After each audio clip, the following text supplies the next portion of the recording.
हजरत इब्राहिम के घर में दो खवातीन है, एक आपकी बीवी है, एक हजरत हाजरा है। औलाद कोई नहीं, बड़ा मेवा है मीठा। घर वही आबाद होता है जिसमें बच्चे रोते हैं, घर होता ही वो है जिसमें बच्चों की चंचनाहट होती है, भिन बनाहट होती है। हजरत इब्राहिम ने एक बच्चा रोते हुए देखा तो आंखों में आंसू आए, कहने लगे रब्बी हबली मिनस सालिहीन, या अल्लाह मुझे भी नेक औलाद अता कर। हजरत सारा ने सुन लिया, कहने लगी इब्राहिम शायद मेरे बतन से तो आपको नसीब नहीं, हाजरा से निकाह कर लो। नाबे हाजरा से निकाह हुआ। अल्लाह तो बड़ा बेनियाज है, रब करीम ने हजरत इस्माइल जैसा खूबसूरत बेटा अता फरमाया। बेटा काला स्याह भी हो तो सीने की ठंडक होता है, पर ये तो वो बेटा है जिसकी पेशानी में नूरे मुहम्मदी चमकता है सल्लल्लाहु अलैहि वसल्लम। हजरत सैयदना इस्माइल इतने खूबसूरत। अब जिस बीवी के यहाँ बेटा था, बैठना उठना भी ज्यादा उसके पास, आना जाना भी उसके पास, तवज्जो उधर हो गई। जनाबे सारा रश्क करने लगी। एक दिन कहने लगी इसे छोड़ आ जंगल में, वादिये गैर ज़ीज़र इन मक्के के पास। भाई एक बेटा आलमे दीन बना लो। कहने लगा रोटी कहां से खाएगा? तेरे 5 बेटे हैं, को हाफिज़े कुरान बना, कहते रोटी कहां से खाएगा? वो बच्चा भी कहता है मैं कहां से खाऊंगा। हजरत इब्राहिम अलैहिस्सलाम तो चंद महीने का बच्चा छोड़ आए, तो कहां से रोटी खाई हजरत इस्माइल ने? कहां से खाई उनकी अम्मा ने रोटी? भूखे मर जाते हैं ये सारे।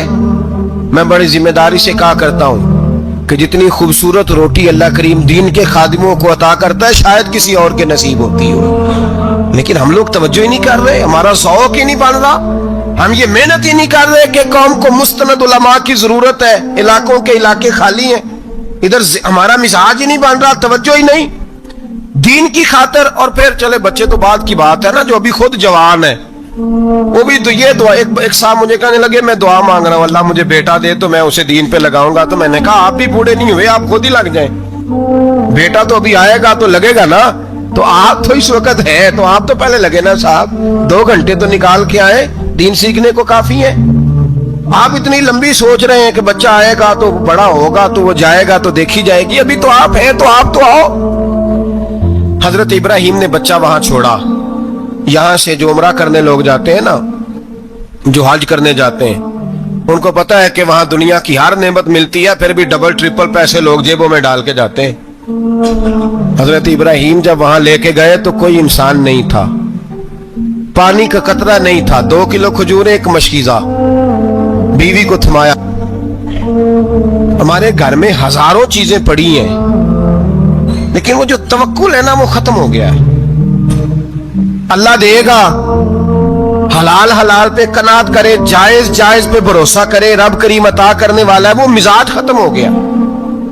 हजरत सैयदना इब्राहिम अलैहिस्सलाम 2 किलो खजूरें, एक मिशकीजा पानी का दे करके और वहां बिठाया आपने अपने बच्चे को और अपनी ज़ौजा जनाबे हाजरा को, और बिठा करके ये वापस पलटने लगे तो हजरत हाजरा सलामुल्लाह अलैहा ने आवाज दी, कहा इब्राहिम किसके सहारे पे छोड़ के जा रहे हैं? जहां अबे जमजम का कुआं है ना, जो लोग गए हैं जिन्होंने सफा मरवा की सही की है, सफा मरवा से बाहर निकले ना, सरकार की विलादत का मकाम है, उस जगह पे अबे जमजम का कुआं था। वहां हजरत सैयदना हाजरा को बिठाया, कोई चीज नहीं, कोई दरख्त नहीं, कोई खेत नहीं, कोई पानी नहीं, कोई कुआं नहीं, वहां बिठाया और बिठा करके निकलने लगे तो जनाबे हाजरा फरमाने लगी इब्राहिम किसके सहारे पे छोड़ के जा रहे हो? कहने लगी अल्लाह के सहारे पे। तो पाकबाज बीबी ने एक लफ्ज पूछा, कहा इब्राहिम ये मेरे रब का हुक्म है, ये मेरे बस जिनका अकीदा तौहीद मजबूत हो उनके लिए एक जुमला काफी होता है, ये मेरे अल्लाह का हुक्म है। तो जनाब इब्राहिम अलैहिस्सलाम फरमाने लगे हाजरा हाँ रब का हुक्म है।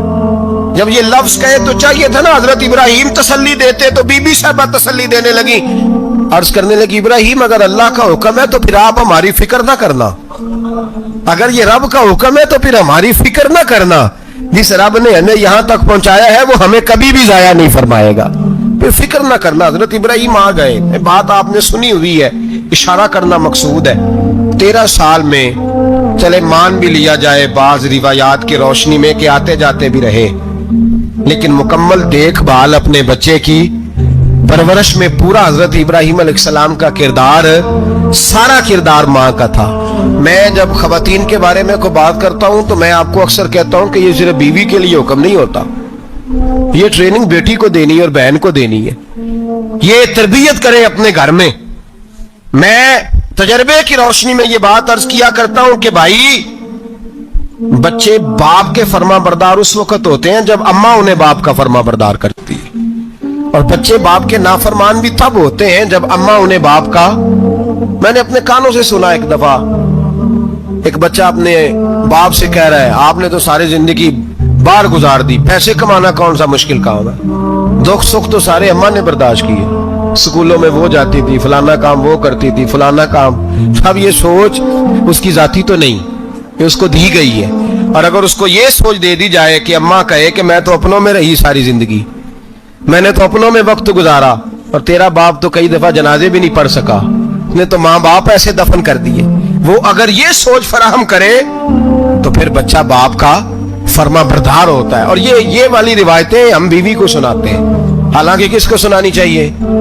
बोलिए, बहन और बेटी को। बहन और बेटी को सुनाएं ये बातें, उनको समझाएं, ताकि आगे जाके वो जो घर तरतीब दे वो घर बड़ा उम्दा और निखरा हुआ हो। हजरत सैयदना इब्राहिम 13 साल के बाद आए, चूंकि घर में अल्लाह तबारक व तआला की दोस्ती का चर्चा था, अल्लाह तबारक व तआला की महबूबियत का गलबा था। 13 साल के बाद फलम्मा बालगा माँ हुसा, या बेटा जब इतना बड़ा हुआ कि साथ चलने लगा, तो हजरत इब्राहिम ने अपने बेटे को बुला के कहा, बेटा मुझे ख्वाब आई है, मैं तुझे ज़िबा कर रहा हूं, तेरी क्या रजा है? तो हजरत इस्माइल कहने लगे, या अबतिफ अलमा तो उमर, अब्बा जी अल्लाह जैसे हुक्म देता है मेरे साथ वैसे ही करें, जैसे अल्लाह हुक्म देता है वैसे ही, बोलिए, वैसे ही करें। हजरत हाजरा को कहा कि एक दोस्त ने दावत की है तो वहां जा रहे हैं, बीबी मुतमईन है, तफसीलात की जरूरत नहीं, खत्म बात, एतबार है, मुतमईन हो गई। शैतान पीछे से आया अम्मा के पास, जरा थोड़ी देर के लिए तसव्वुर जमाइए, यहां तो पड़ोसन आके कोई बात बता देती है खावंद के बारे में तो कई महीने झगड़ा जारी रहता है, पड़ोसन मल्लेदार। शैतान ने आके बताया लफ्ज क्या है? कहा हाजरा तुम्हें पता है कहां जा रहे हैं? कहा दोस्त की दावत में। तो कहने लगे दोस्त कौन है? रब करीम। और इब्राहिम का ख्याल है कि उस रब ने मुझे हुक्म दिया है कि मैं ज़िबा करूं। तो हजरत हाजरा कहने लगी कभी बाप भी बेटा ज़िबा करते हैं? तो शैतान कहने लगा उनका ख्याल है कि उनके रब ने हुक्म दिया है। जनाब हाजरा फरमाने लगी अगर रब ने हुक्म दिया तो फिर तू मुझे शैतान लगता है, तू मुझे शैतान लगता है। का क्या मतलब? फरमाने लगी अगर रब करीम का हुक्म है तो मेरे पास एक इस्माइल है, अगर 1000 भी होते मैं सारे अल्लाह के रास्ते में पेश कर दे देती। मालिक का ही तो है सारा कुछ, उसी का है, इसमें लैतुल अल्लाह की क्या गुंजाइश। हजरत सैयदना इब्राहिम अलैहिस्सलाम ने बेटे के हलक पे छुरी रख भी दी और छुरी चला भी दी, रख भी दी। और वो तो अल्लाह करीम ने फरमाया या इब्राहिम कद सदक़्ता रुया, इब्राहिम तूने ख्वाब सच्चा कर दिखाया, वो कयामत तक तेरा नाम रहेगा। हजरत इब्राहिम ने वतन भी दिया, जान भी दी, बेटा भी। अल्लाह करीम ने दुम्बे दिए, फरमाया ये फिदिया है। अब ये कुर्बानी कयामत तक हजरत इब्राहिम के तरीके के मुताबिक जारी है। हजरत इब्राहिम बहुत बड़े मेहमान नवाज थे, बहुत बड़े। आप जब मिस्र में कयाम था तो बड़े बड़े लंबे चौड़े लंगर पकते थे, लोग आया जाया करते थे, बड़ा तफसील के साथ खाना होता था। मेहमान नवाजी आपकी खास सिफत मुबारका है। हमारे यहाँ भी मेहमान नवाजी होती है अमीरों की, बल्कि अब तो मेहमान नवाजी इस तरह की है कि कल तेरी मेरे पास दावत है और परसों मेरी तेरे पास है। वही अमीरों में वो चक्कर रहता है, पार्टियां दोस्त एक दूसरे को डालते हैं, तेरी तरफ पार्टी तेरी तरफ। और इसी अंदाज में अब ये ईद आएगी ना, टिक्का पार्टियां होंगी जगह जगह। और लोग सवाल पूछने लगे अभी से, कहते हैं कुर्बानी का कितना गोश्त घर रखना जायज है? कुर्बानी का कितना गोश्त घर रखना जायज है? सारा ही जी। हाँ, इसलिए फ्रीजर ले ले, फ्रिज से नहीं काम चलेगा। सारा ही जहाज घर रखना सारा ही जायज है, रख ले। ओ खुदा के बंदे, कुर्बानी वो बंदा देता है जो सारा साल ही गोश्त खाता है। सही कह रहा हूं? कुर्बानी साहिब निसाब, साहिब इस्तिताअत बंदा देता है ना, तो वो सारा साल ही गोश्त تو سارا گھر میں رکھنا بھی جائز ہے، لیکن سارا دے دینا بھی، تو جو آ رہی ہے اس پہ کیوں توجہ کرتے ہو؟ جو دوسرا جائز ہے اس پہ کیوں نہیں عمل کرتے؟ سارا تقسیم کر دیں، بات ختم ہوئی۔ یقین کریں، محرم میں جا کے دوست ٹیلی فون کر کے سوال پوچھتے ہیں، کہتے ہیں صاحب سنا ہے قربانی کا گوشت محرم میں کھانا جائز نہیں۔ میں کہ نہیں، ربیع الاول چ بھی جائز جے، رجب رمضان تک کھاؤ، کوئی بندہ نہیں منع کرتا، اس لیے کہ کسی کو دینا تو پسند ہی نہیں، یا پھر اس میں سے جو خاص خاص چیزیں ہیں وہ اپنی فریج میں، اور باقی جو ہے وہ دوسروں کے لیے۔ یہ کیا طریقہ ہے ہمارا؟ قربانی اسلام کا ایک خوبصورت ترین عمل ہے، یہ محبوب ترین عبادت ہے اللہ تعالیٰ کی۔ قربانی اپنی فضیلت کے لحاظ سے، عظمت کے لحاظ سے، اپنی بلندیوں کے لحاظ سے دین میں بڑا مقام رکھتی ہے، لیکن ہر چیز کا رنگ روپ بدل دیا جاتا ہے نا، چونکہ قربانی چلی آ رہی تھی حضرت ابراہیم خلیل اللہ علیہ السلام سے، تو اہل عرب جو تھے مشرکین مکہ قربانی کا تعارف وہ بھی رکھتے تھے، پر وہ قربانی کی حقیقت کو، قربانی کی حکمت کو، قربانی کے حسن کو، قربانی سے پھوٹنے والی روشنی کو سمجھنے سے ناآشنا تھے۔ وہ کیا کرتے تھے کہ جب وہ کوئی قربانی کا جانور ذبح کرتے تو اس کا جو خون ہوتا وہ بیت اللہ شریف کی دیواروں کے ساتھ مل دیتے، قربانی کے جانور کا جو گوشت ہوتا وہ لا کے بتوں کے سامنے رکھتے کہ یہ خون کعبے کی دیوار سے خون ملنے سے اور بتوں کے آگے گوشت رکھنے سے شاید ہماری قبولیت ہو جائے گی، ہم نے جانور ذبح کیا ہے۔ کمال ہے میرے رب کریم کی کتاب کا انداز بھی۔ قرآن مجید مختصر الفاظ کے اندر، مختصر جملوں کے اندر، اجمال کے اندر اتنی بڑی تفصیل بیان کر دیتا ہے کہ انسان کے ذہن کے، دل کے، دماغ کے دریچے کھل جاتے ہیں۔ اللہ کھانے پینے سے پاک ہے، بے نیاز ہے مالک۔ رب کریم نے فرمایا لَن يَنَالَ اللَّهَ لُحُومُهَا، فرمایا ہرگز نہیں پہنچتا اللہ کی بارگاہ میں تمہارا گوشت، وَلَا دِمَاؤُهَا، اور نہ ان کے خون، نہ اس جانور کا گوشت اللہ کی بارگاہ میں پہنچتا ہے، نہ خون پہنچتا ہے، تو مالک پہنچتا کیا ہے؟ وَلَكِنْ يَنَالُهُ التَّقْوَى مِنْكُمْ، بلکہ رب کی بارگاہ میں تو تمہارے دلوں کا تقوی پہنچتا ہے۔ تمہارے دل میں کیا ہے، تم اپنے رب کی رضا کتنی چاہتے ہو، یہ بات جاتی ہے۔ گوشت اور خون تو یہاں رہ گیا، فرمایا نہ اللہ کی بارگاہ میں خون پہنچ رہا ہے جانور کا، نہ گوشت پہنچ رہا ہے، دل کا تقوی پہنچ رہا ہے۔ معنی کیا ہے کہ جانور خریدتے وقت بھی اپنے دل سے پوچھ لینا تیرا دل کیا کہتا ہے، نیت کس سے جانور تو لے رہا ہے، تیرا ارادہ کیا ہے، اور جب تو ذبح کرے تو بھی اپنے دل پہ توجہ رکھ، تیرے دل میں اس کے لیے کیا ہے، تیرے دل کے اندر تقوی کتنا ہے، اللہ کی رضا حاصل کرنے کا جذبہ کتنا ہے۔ اور جب تو اس کا گوشت بانٹے تو پھر بھی تیری نظر آنے والے بندے پر نہیں ہونی چاہیے، جس گھر میں گوشت جا رہا ہے اس گھر پر تیری نظر نہیں ہونی چاہیے، بلکہ تیری نظر تو رب کی رضا پہ رہنی چاہیے۔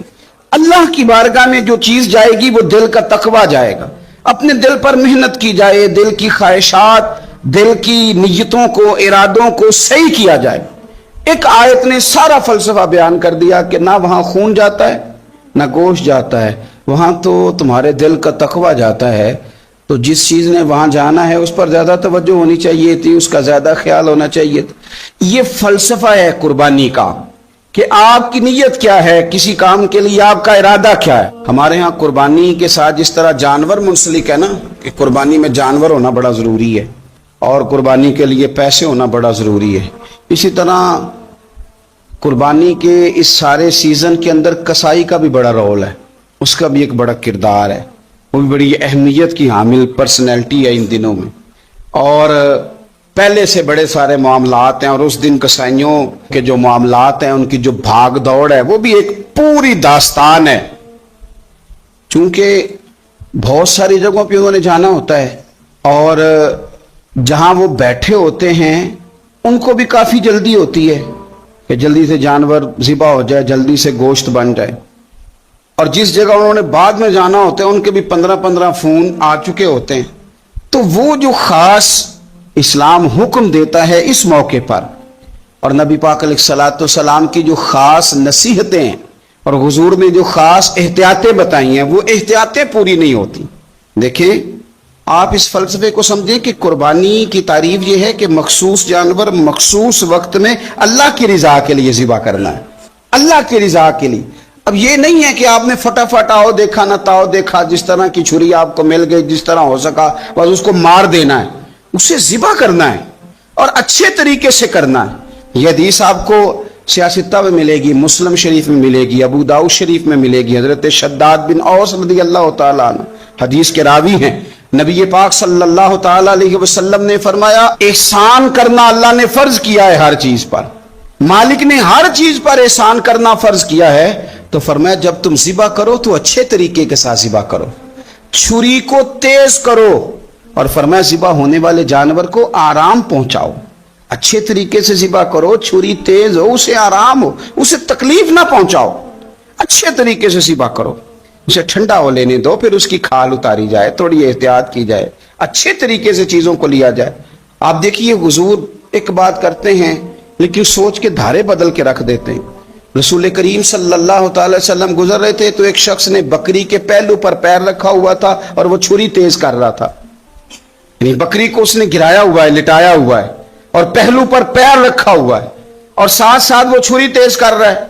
تو نبی پاک صلی اللہ تعالی علیہ وسلم نے کیا خوبصورت بات ارشاد فرمائی، حضور علیہ الصلوۃ والسلام فرمانے لگے تم اسے دو موتیں دینا چاہتے ہو، دوہری تکلیف میں گویا تم مبتلا کرنا چاہتے ہو، اس کے سامنے ہی تم چھریاں تیز کر رہے ہو۔ حضور فرمانے لگے دو موتیں دینا چاہتے ہو، چاہیے تھا کہ پہلے سے یہ سارے اوزار تمہارے تیار ہوتے تو اس دن کسی ایمرجنسی کا شکار نہ ہو۔ 3 دن شریعت نے اسی لیے تو رکھے تھے، اسی لیے تو وقت رکھا تھا۔ آپ اس طرح کا کوئی ماحول نہ بنائیں جس سے جانور کو بھی تکلیف ہو، اذیت ہو۔ میں نے کہا کہ میرے کریم فرماتے ہیں رب نے ہر چیز پر احسان کرنا فرض کیا ہے، اچھے طریقے سے ذبح کریں، چھری کو تیز کریں، جانور کو آرام